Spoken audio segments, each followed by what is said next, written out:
저 손님, 그 젓가락 어디서 나신 거예요? 강혜린의 목소리가 떨렸습니다. 낡은 분식집 주방에서 젊은 여자가 손에 든 흑단 젓가락을 내려다봤죠. 27년 전 도쿄의 장인이 단 두 벌만 만든 그 젓가락이 지금 예린의 눈앞에 있었습니다. 심장이 멎는 것 같았어요.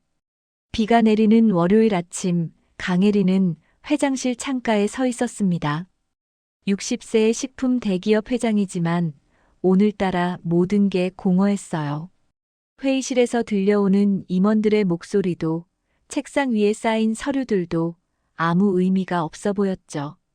비서가 조심스럽게 문을 두드렸습니다. 회장님, 오전 회의 시작하셔야 합니다. 예리는 고개를 저었어요. 취소해요. 오늘은 일정 다 비워두세요. 비서가 놀란 표정을 지었지만 더 묻지 않았습니다. 오후 2시 예리는 운전기사 없이 혼자 차를 몰았습니다. 목적지도 없이 그냥 달렸죠. 비가 유리창을 타고 흘러내렸어요. 강남의 번화한 거리를 벗어나 외곽으로 또 외곽으로 1시간쯤 지나 서울 외곽 재개발 지역에 차를 세웠어요. 낡은 건물들 사이로 좁은 골목이 이어져 있었습니다. 배가 고파 골목을 걷다 미소분식이라는 낡은 간판이 눈에 들어왔습니다. 페인트가 벗겨지고 녹슨 간판이었지만 왠지 따뜻해 보였어요. 문을 열자 땡그랑 종소리가 울렸습니다. 50대 후반 남자가 앞치마를 두르고 주방에서 고개를 내밀었어요. 어서 오세요. 목소리가 온화했습니다. 예리는 창가 자리에 앉았죠. 명품 코트와 가방이 이 허름한 분식집과 전혀 어울리지 않았지만 신경 쓰지 않았어요.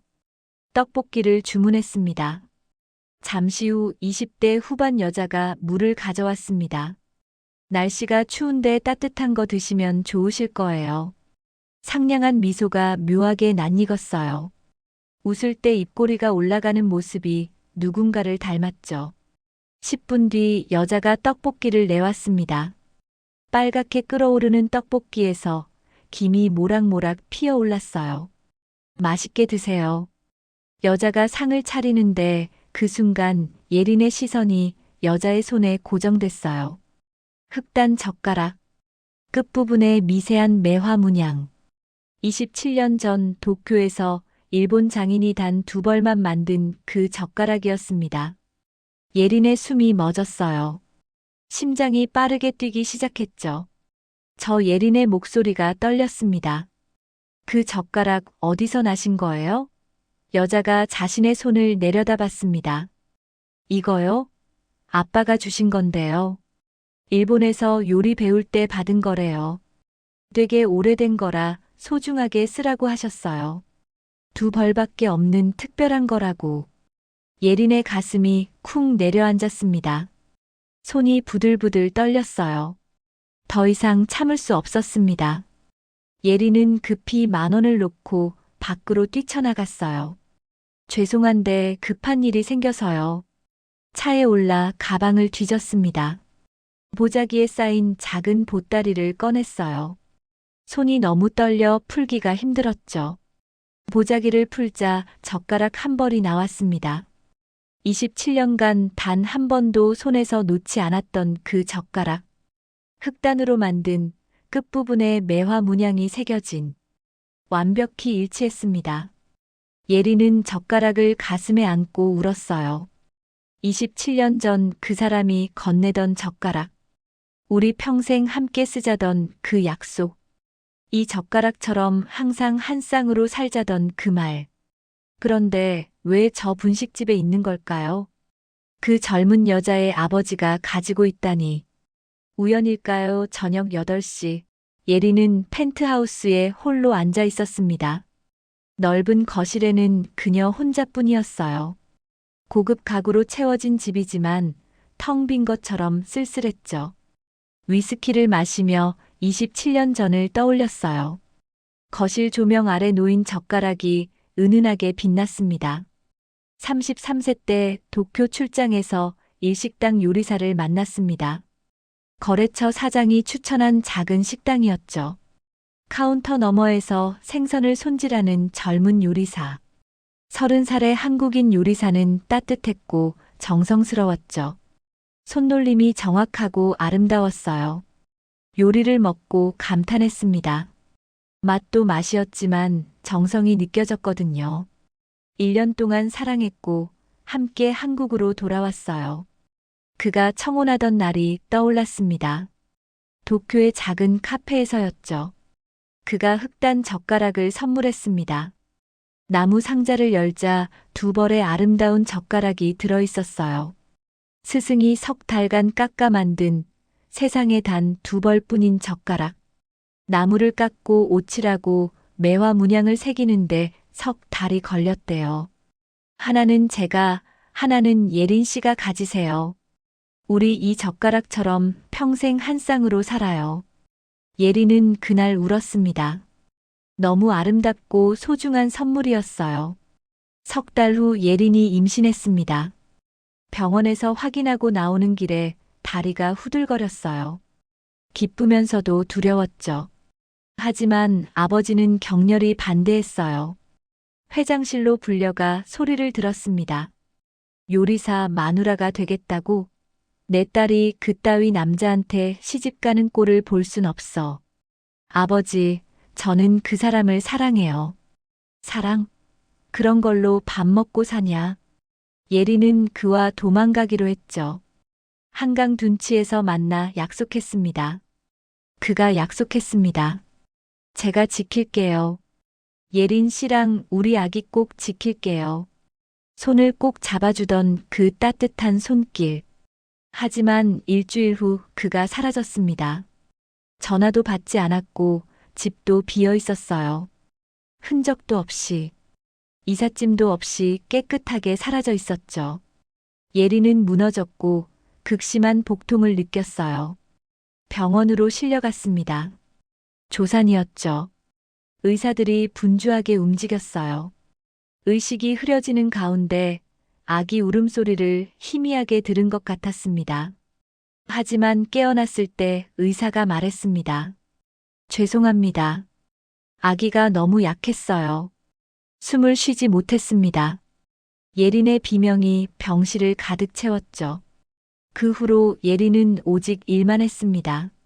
눈물도 마르고 감정도 사라졌어요. 젓가락만 간직한 채로요. 예린은 위스키 잔을 내려놓았습니다. 오늘 본 그 젓가락이 진짜라면요. 그 젊은 여자는 누구일까요? 분식집 주인의 딸이라고 했는데 나이를 계산해 보니 27세였습니다. 예린의 가슴이 두근거렸어요. 혹시 설마. 예린은 휴대폰을 들었습니다. 비서에게 문자를 보냈어요. 내일 오전 일정 취소. 그리고 조사 부탁. 분식집 주인 김태준과 딸 강지우. 주소, 나이, 출생지, 모든 정보. 답장은 금방 왔습니다. 알겠습니다, 회장님. 예린은 창밖을 바라봤어요. 서울의 야경이 반짝이고 있었지만 그녀의 눈에는 아무것도 보이지 않았습니다. 같은 시각, 미소 분식에서 지우가 물었습니다. 아빠, 오늘 이상한 손님 있었잖아요. 테이블을 닦으며 지우가 아버지에게 말했어요. 떡볶이 주문하시고는 한 입도 안 드시고 가셨어요. 제 젓가락 보시더니 안색이 하얗게 변하셨어요. 되게 고급스러운 분이셨는데. 태준의 손이 멈칫했습니다. 설거지하던 그릇을 놓치지는 않았지만 손에 힘이 들어갔어요. 그 손님이 뭐라고 하셨어? 젓가락 어디서 났냐고요? 아빠가 주신 거라고, 일본 장인이 만든 특별한 거라고 했죠. 그랬더니 갑자기 급한 일 생겼다고 가버리셨어요. 태준의 얼굴이 창백해졌어요. 입술이 파르르 떨렸습니다. 싱크대에 손을 짚고 깊은 숨을 내쉬었어요. 지우가 걱정스러운 표정으로 다가왔죠. 아빠, 괜찮아요? 얼굴이 안 좋으신데. 아니야. 괜찮아. 그냥 피곤해서 그래. 태준이 억지로 웃었지만 지우는 뭔가 이상하다는 걸 느꼈습니다. 아버지가 이렇게 동요하는 모습은 처음 봤거든요. 마감 후 골목을 걸으며 지우가 다시 물었습니다. 좁은 골목에 가로등 불빛만 희미했어요. 아빠, 혹시 그 손님 아세요? 모르는 분이야. 그런데 왜 그렇게 놀라셨어요? 태준이 걸음을 멈췄습니다. 그리고 깊은 숨을 내쉬었죠. 지우야, 그 젓가락 조심해서 다뤄야 해. 알아요. 맨날 그러시잖아요. 세상에 두 벌뿐이야. 하나는 내가 가지고 있고 다른 하나는 아버지가 말을 잊지 못했어요. 먼 곳을 바라보며 걸을 뿐이었죠. 다음 날 아침 예리는 비서에게 전화를 받았습니다. 침대에서 일어나지도 못한 채 휴대폰을 받았어요. 회장님, 조사 결과 나왔습니다. 예린의 심장이 빠르게 뛰었습니다. 말해봐요. 미소 분식 주인은 김태준, 58세. 27년 전 일식 요리사로 활동했고, 이후 행적이 끊겼다가 20년 전 서울 외곽에 분식집을 열었습니다.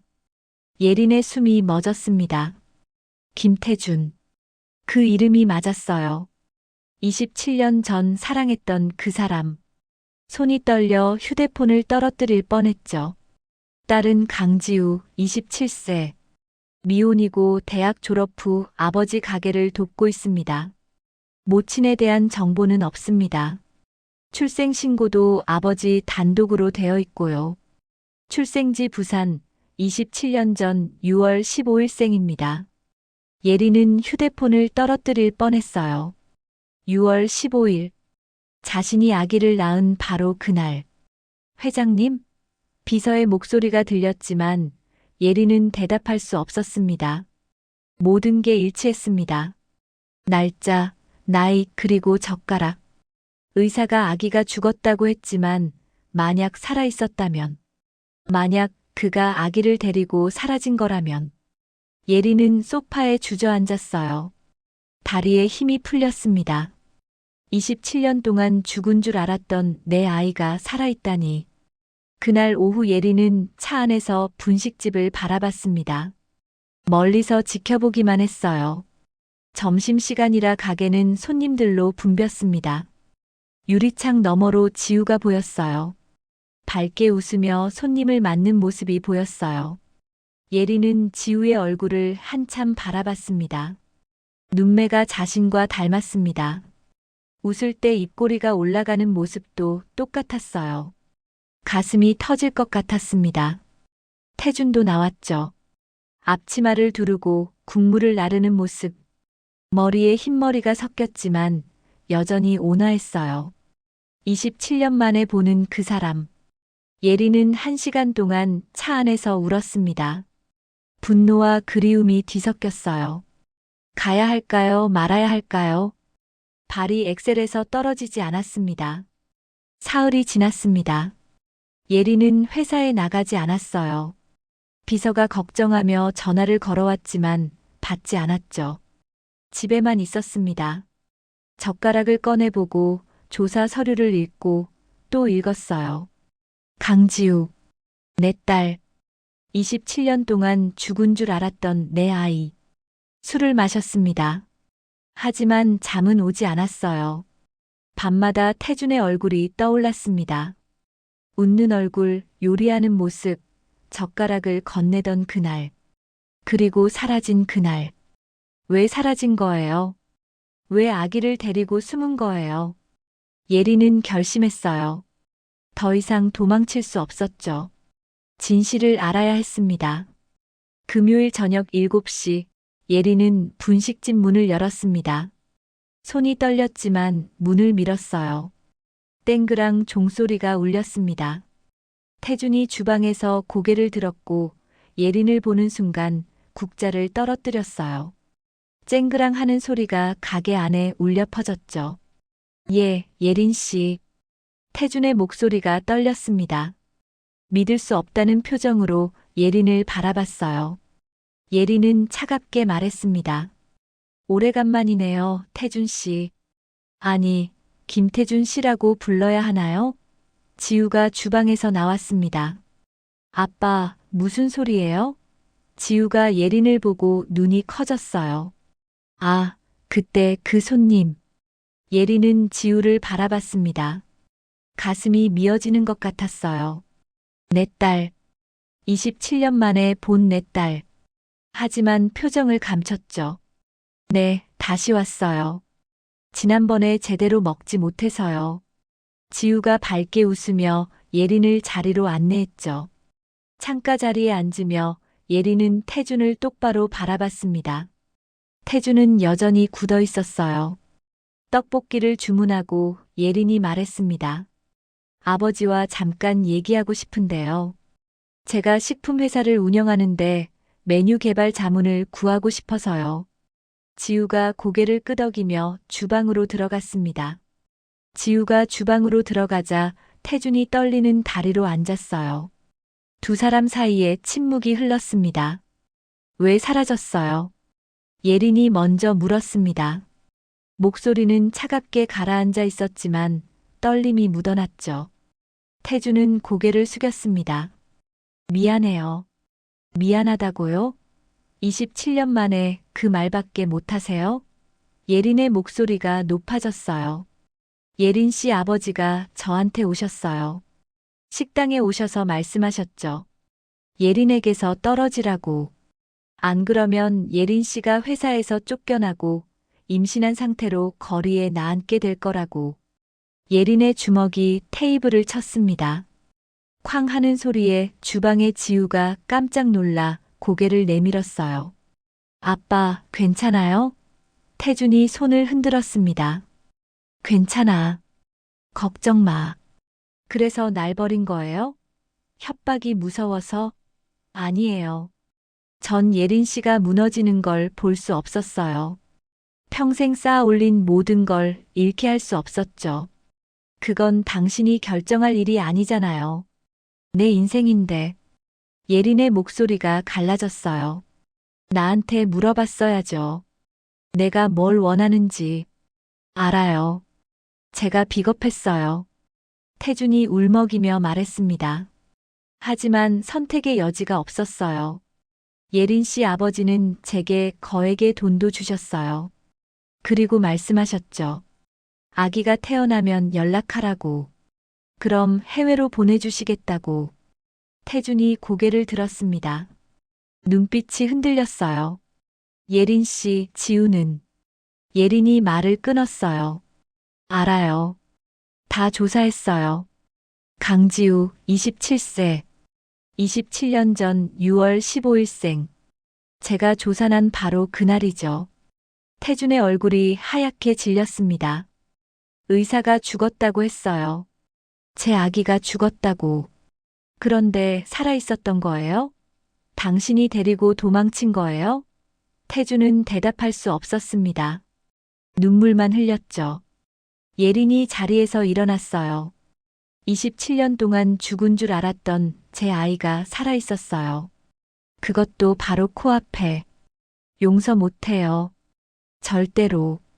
태준이 손을 붙잡았습니다. 예린 씨, 제발. 제 말 좀 들어주세요. 예린이 손을 뿌리쳤어요. 이제 와서 무슨 변명을 하시려고요? 태준이 주저앉았습니다. 의자에 무너지듯 앉아 얼굴을 감쌌어요.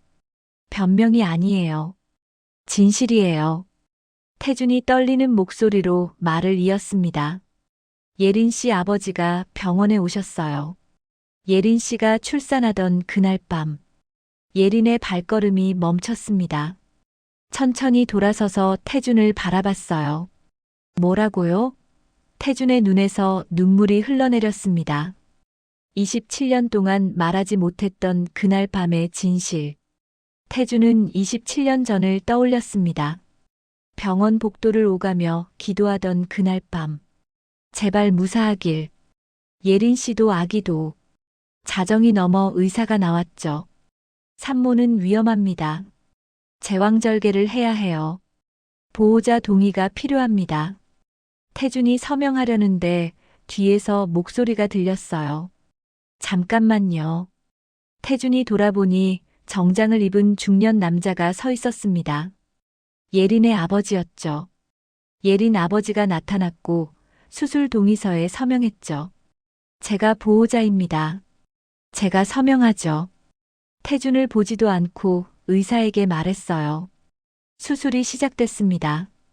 태준은 복도에서 무릎 꿇고 기도했어요. 예린 아버지는 차갑게 서서 수술실 문만 바라보고 있었죠. 2시간이 지났습니다.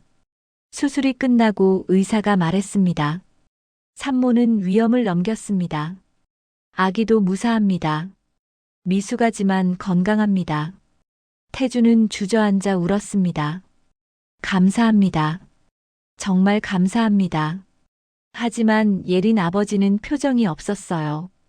의사를 한쪽으로 데리고 가더니 낮은 목소리로 뭔가 얘기했습니다. 태준은 그 광경을 보며 불안함을 느꼈죠. 잠시 후 간호사가 아기를 데리고 나왔어요. 작은 아기가 담요에 쌓여 있었습니다. 태준이 다가가려는데 예린 아버지가 막아섰죠. 김태준 씨. 예린 아버지의 목소리는 차가웠습니다. 당장 여기서 나가세요. 회장님, 저는 아기 아버지입니다. 그게 뭐가 중요합니까? 예린은 제 딸이고 이 아이는 제 손주입니다. 당신 같은 사람이 키울 수 없어요. 태준의 눈에서 눈물이 쏟아졌습니다. 예린 씨는 저를 사랑해요. 우린 함께 아기를 키우기로 했어요. 예린 아버지가 비웃었습니다. 사랑? 그런 걸로 아이를 키울 수 있나요? 당신 월급이 얼마인지 아십니까?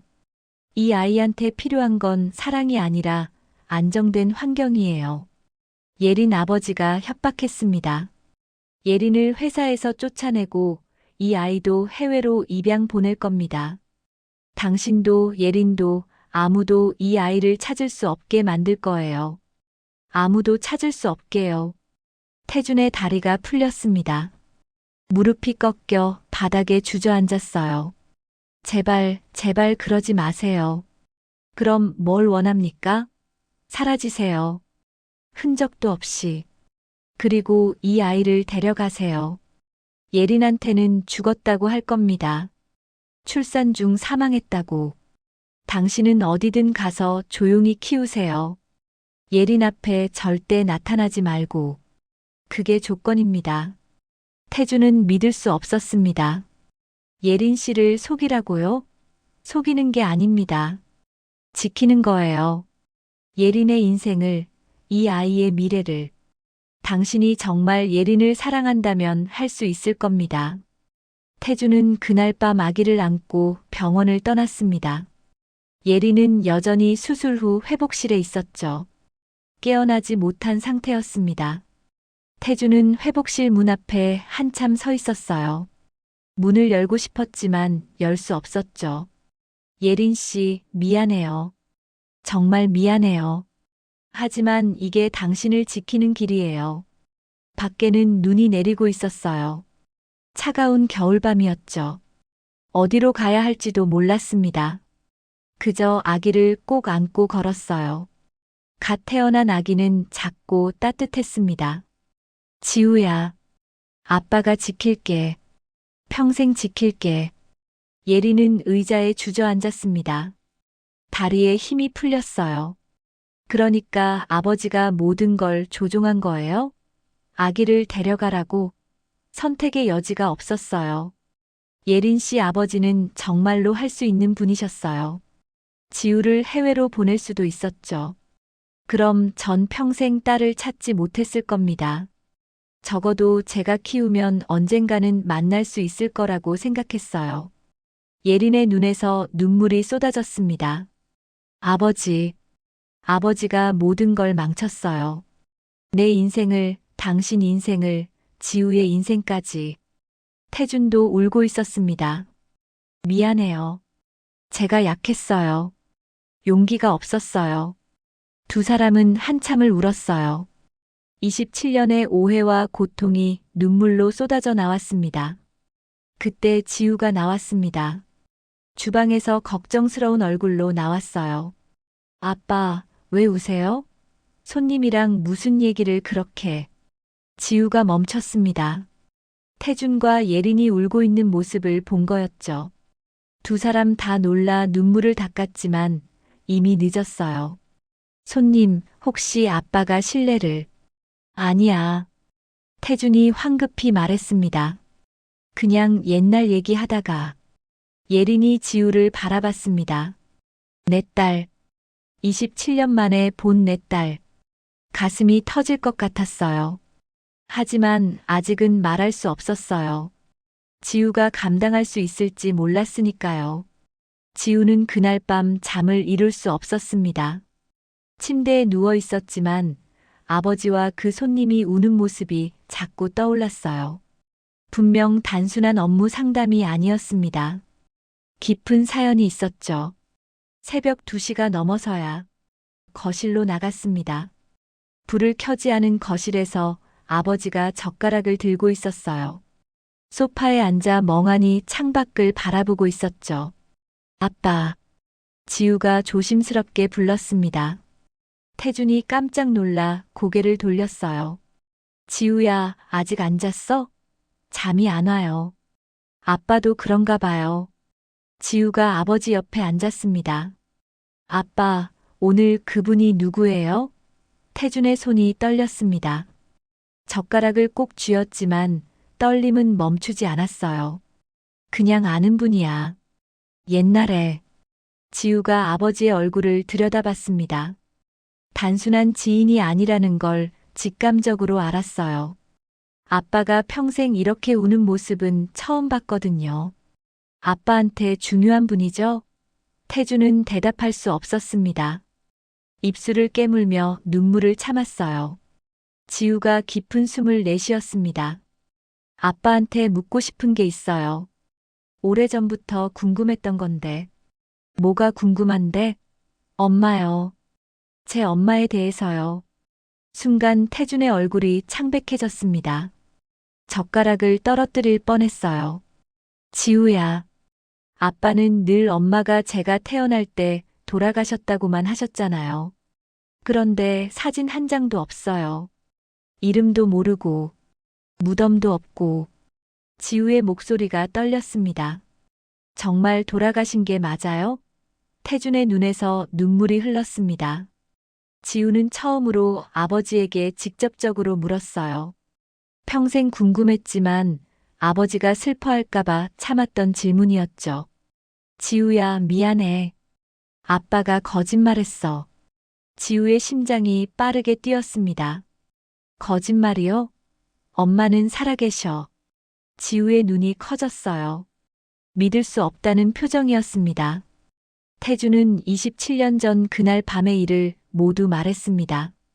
병원에서 있었던 일, 예린 아버지의 협박, 아기를 데리고 떠난 일. 지우는 울면서 물었어요. 그럼 오늘 오신 그분이 제 엄마예요? 태준이 고개를 끄덕였습니다. 지우의 눈에서 눈물이 쏟아졌어요. 그분이 엄마라니. 상상도 못했던 일이었죠. 저 어떻게 해야 해요? 엄마를 만나야 해요? 그건 내가 결정해야 해. 아빠는 내 선택을 따를게. 지우는 한참을 생각했습니다. 가슴이 두근거렸고 머리가 복잡했어요. 하지만 마음은 이미 정해져 있었습니다. 만나고 싶어요. 제 엄마를 만나고 싶어요. 다음 날 아침 예린은 비서에게 전화를 받았습니다. 회장님, 김태준 씨에게서 연락이 왔습니다. 만나자고 하시는데요. 예린의 심장이 뛰기 시작했어요. 어디서요? 한강공원이라고 합니다. 오후 3시예요. 그리고 따님도 함께 오신다고 합니다. 예린은 숨이 멎는 것 같았습니다. 지우가 온다고요? 네. 모든 걸 말씀하셨다고 합니다. 예린은 휴대폰을 꼭 쥐었습니다. 손이 떨렸어요. 드디어 딸을 만나는 날이 온 거였죠. 오후 3시 한강공원에 예린이 먼저 도착했어요. 벤치에 앉아 강물을 바라봤습니다. 바람이 차갑게 불었지만 신경 쓰이지 않았죠. 가슴이 너무 빠르게 뛰어 숨쉬기가 힘들었어요. 멀리서 두 사람이 걸어오는 모습이 보였습니다. 태준과 지우였어요. 예린은 자리에서 일어났습니다. 다리가 떨렸지만 꿋꿋이 섰어요. 지우는 예린을 보자 걸음을 잠시 멈췄습니다. 아버지가 손을 잡아주었고 지우는 다시 걸음을 옮겼죠. 세 사람이 마주 섰습니다. 침묵이 흘렸어요. 누구도 먼저 말을 꺼내지 못했죠. 엄마. 지우가 떨리는 목소리로 말했습니다. 처음 해보는 호칭이었어요. 그 한마디에 예린의 눈에서 눈물이 쏟아졌습니다. 지우야. 예린이 딸을 향해 팔을 벌렸어요. 지우도 울면서 엄마 품으로 달려갔죠. 두 사람은 꼭 껴안고 울었습니다. 27년의 공백이 눈물로 채워지는 순간이었어요. 태준도 서서 울고 있었습니다. 세 사람은 한참을 그렇게 서 있었어요. 지나가는 사람들이 돌아봤지만 신경 쓰지 않았습니다. 27년을 기다린 이 순간, 이제야 만난 가족. 한참을 울고 세 사람은 벤치에 앉았습니다. 지우가 가운데, 양쪽에 예린과 태준이 앉았어요. 바람이 불었지만 따뜻했습니다. 지우가 두 사람의 손을 잡았어요. 예린은 그 손을 꼭 쥐었죠. 27년 동안 잡고 싶었던 내 딸의 손. 작고 따뜻했습니다. 엄마, 그동안 어떻게 지내셨어요? 지우가 물었습니다. 예린은 쓸쓸하게 웃었어요. 일만 했어. 너를 잃고 나서 일밖에 할 게 없었거든. 회사를 키우고 성공했다고들 하지만 행복하지 않았어. 미안해요, 엄마. 제가 옆에 있었으면 엄마가 그렇게 외롭지 않으셨을 텐데. 아니야. 지우가 떨리는 목소리로 말을 이었습니다. 아빠가 저를 정말 잘 키워주셨어요. 태준이 고개를 숙였습니다. 예린을 볼 면목이 없었어요. 예린이 태준을 바라봤습니다. 감사해요. 우리 딸 이렇게 건강하고 밝게 키워주셔서. 혼자서 얼마나 힘드셨어요. 태준의 눈에서 눈물이 떨어졌어요. 예린의 말에 담긴 진심이 느껴졌거든요. 27년 동안 혼자 지우를 키우며 얼마나 힘들었을까요? 가난한 요리사가 어린 딸을 홀로 키운다는 게 얼마나 버거웠을까요? 저야말로 미안해요. 예린 씨의 27년을 빼앗아서. 이젠 서로 미안하다는 말 그만해요. 예린이 말했습니다. 과거는 어쩔 수 없었던 거잖아요. 이제 앞을 봐요. 엄마, 이제 어떻게 되는 거예요? 지우가 조심스럽게 물었습니다. 저희 가족은요? 예린이 딸의 손을 꼭 잡았어요. 천천히 가자. 27년을 한 번에 메울 순 없잖아.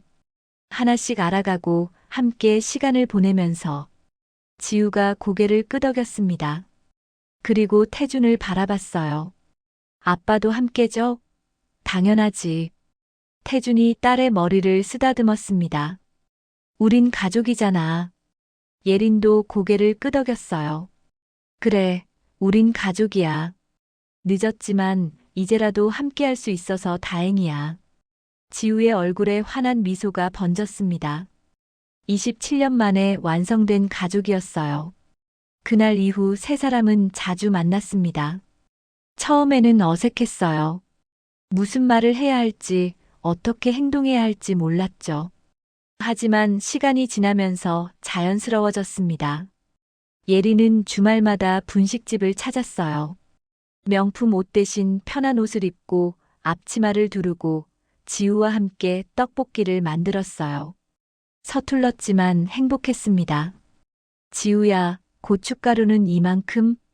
응, 엄마. 조금만 더 넣어요. 두 사람은 주방에서 웃으며 요리했습니다.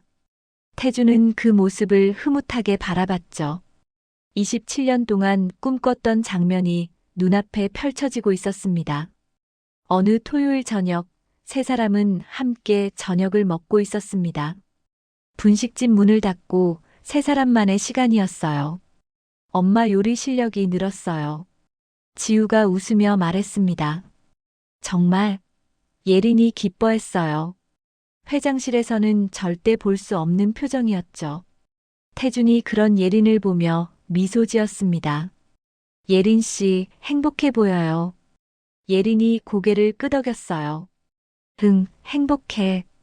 27년 만에 진짜 행복을 느끼는 것 같아. 지우가 엄마와 아빠의 손을 잡았습니다. 저도 행복해요. 엄마 아빠 모두와 함께 있을 수 있어서. 테이블 위에는 두 벌의 흑단 젓가락이 놓여 있었습니다. 27년을 기다린 그 젓가락들이 드디어 한자리에 모인 거였죠. 한 달 후 예리는 지우에게 회사 지분 서류를 건넸습니다.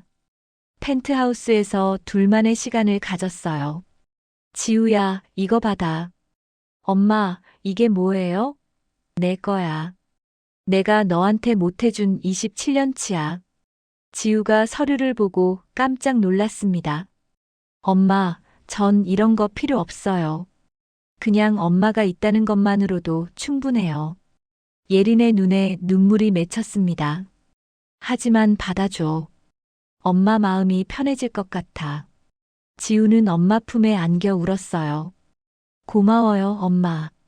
정말 고마워요. 그날 밤 두 사람은 소파에 앉아 27년 동안 못했던 모든 이야기를 나눴습니다. 지우는 어린 시절 이야기를 했고, 예리는 그 시간 동안 자신이 어떻게 살았는지 말했어요. 밤이 깊어갈수록 두 사람은 더 가까워졌습니다. 27년의 거리가 조금씩 좁혀지고 있었어요. 6개월이 흘렀습니다. 미소 분식은 예린이 투자에 깨끗하게 리모델링 됐지만 따뜻한 분위기는 그대로였어요. 간판도 새로 달았고 내부도 정갈하게 꾸몄지만 아늑함은 변하지 않았습니다. 오히려 더 포근해졌죠. 손님들도 늘었어요. 일요일 오후 세 사람이 함께 식사를 준비하고 있었습니다. 가게 문을 닫고 세 사람만의 특별한 시간이었어요. 태준이 특별한 요리를 만들었어요. 주방에서 정성스럽게 일식 요리를 준비하고 있었죠. 엄마, 오늘 아빠가 뭘 만드시는 거예요? 지우가 홀에서 테이블을 정리하며 물었습니다. 결혼 기념일 요리래. 예린이 미소 지으며 대답했어요. 27년 전 오늘 우리가 젓가락을 주고받은 날이에요. 예린의 눈에 눈물이 고였습니다. 태준이 기억하고 있었다니. 그날은 예린에게도 잊을 수 없는 날이었어요. 잠시 후 태준이 일식 정식을 들고 나왔어요. 정성스럽게 차린 요리가 아름다웠습니다. 와, 아빠 대단해요. 지우가 감탄했습니다. 예린도 놀란 눈으로 바라봤어요. 27년 전 도쿄에서 먹었던 그 맛이 떠올랐죠. 다시 만들어주고 싶었어요. 그때 우리가 먹었던 거. 태준이 수줍게 말했습니다. 세 사람은 자리에 앉았습니다. 테이블 위에는 세 벌의 젓가락이 놓여 있었어요. 흑단 젓가락 두 벌과 지우를 위한 젓가락. 태준이 작은 상자를 꺼냈어요. 지우야, 이건 내 거야. 태준이 상자를 건넸습니다. 지우가 상자를 열자 흑단 젓가락이 나왔어요. 상자 안에는 흑단 젓가락이 들어 있었습니다. 엄마 아빠 것과 똑같은 매화 문양이 새겨진 젓가락. 아빠. 지우의 눈에서 눈물이 떨어졌습니다. 스승님께 부탁해서 만들었어. 이제 우리 셋이 한 세트야. 예린도 울고 있었습니다. 27년을 기다린 완전한 한 세트. 세 사람의 가족. 지우가 젓가락을 꼭 쥐었어요. 평생 소중히 할게요. 엄마 아빠처럼. 식사 후 세 사람은 한강을 걸었습니다. 노을이 지는 시간이었어요. 해가 지고 노을이 아름다웠어요. 하늘이 주황빛으로 물들었죠. 엄마 아빠. 지우가 두 사람의 손을 잡으며 말했습니다. 행복해요. 정말 행복해요. 예린과 태준도 딸의 손을 꼭 잡았어요. 우리도 행복해. 세 사람은 노을을 바라보며 걸었습니다. 강물은 조용히 흘러가고 있었어요. 27년의 시간도 그렇게 흘러왔죠. 하지만 이제는 함께였습니다. 예린이 가방에서 액자를 꺼냈습니다. 작은 액자였어요. 세 사람이 함께 찍은 첫 가족 사진이었죠. 지난주에 찍은 거예요. 오늘 주려고 가져왔어요. 지우가 액자를 받아들었습니다. 사진 속 세 사람은 환하게 웃고 있었어요. 이 사진 분식집에 걸어 놓을게요. 지우가 말했습니다. 그래, 좋은 생각이다. 태준이 고개를 끄덕였어요. 그날 저녁 지우가 사진을 벽에 걸었습니다. 가게 입구 바로 옆, 손님들이 들어오면 제일 먼저 보이는 곳이었어요. 완벽해요. 지우가 만족스러운 표정으로 말했습니다. 세 사람은 나란히 서서 사진을 바라봤어요. 행복한 가족의 모습이 그곳에 있었습니다. 이제야 완성됐네요. 예린이 말했습니다. 그래, 27년 걸렸지만. 태준이 대답했어요. 늦었지만 괜찮아요. 지금이라도 함께할 수 있어서요. 지우가 두 사람의 손을 잡았습니다. 세 사람은 서로를 바라보며 웃었어요. 벽에 걸린 사진 속 세 사람도 함께 웃고 있었죠. 다음 날 아침 첫 손님이 들어왔습니다. 단골 할머니였어요. 땡그랑 종소리와 함께 할머니가 들어오셨죠. 어머, 사진 새로 거셨네. 할머니가 벽에 사진을 보며 물었습니다. 네, 저희 가족 사진이에요. 지우가 밝게 웃으며 대답했습니다. 엄마, 아빠, 저. 할머니가 사진을 보며 흐뭇하게 웃었어요. 정말 닮았네. 행복해 보여. 감사합니다. 주방에서 태준과 예린이 함께 요리를 하고 있었어요. 예린은 이제 떡볶이를 제법 잘 만들었죠. 두 사람은 나란히 서서 웃으며 일했습니다. 홀에서 지우가 손님을 맞았어요. 어서 오세요. 밝은 목소리가 가게를 채웠습니다. 세 사람의 하루가 시작됐습니다. 평범하지만 특별한 하루. 27년을 기다린 이 행복한 일상. 창밖으로 햇살이 들어왔습니다. 따뜻한 빛이 가게를 가득 채웠어요. 세 사람의 웃음소리가 그 빛 속에서 울려 퍼졌죠. 흑단 젓가락 세 벌이 주방에 나란히 놓여 있었습니다. 매화 문양이 새겨진 아름다운 젓가락들. 세 벌의 젓가락이 한 세트를 이루고 있었어요. 27년을 기다린 완전한 한 가족처럼요. 오늘 이야기가 여러분의 마음에 작은 울림을 남겼기를 바랍니다. 늦었다고 생각될 때가 가장 빠른 때라고 하죠. 사랑하는 사람에게 마음을 전하는데 늦은 때는 없습니다. 구독과 좋아요로 이 따뜻한 이야기를 더 많은 분들과 나눠주세요.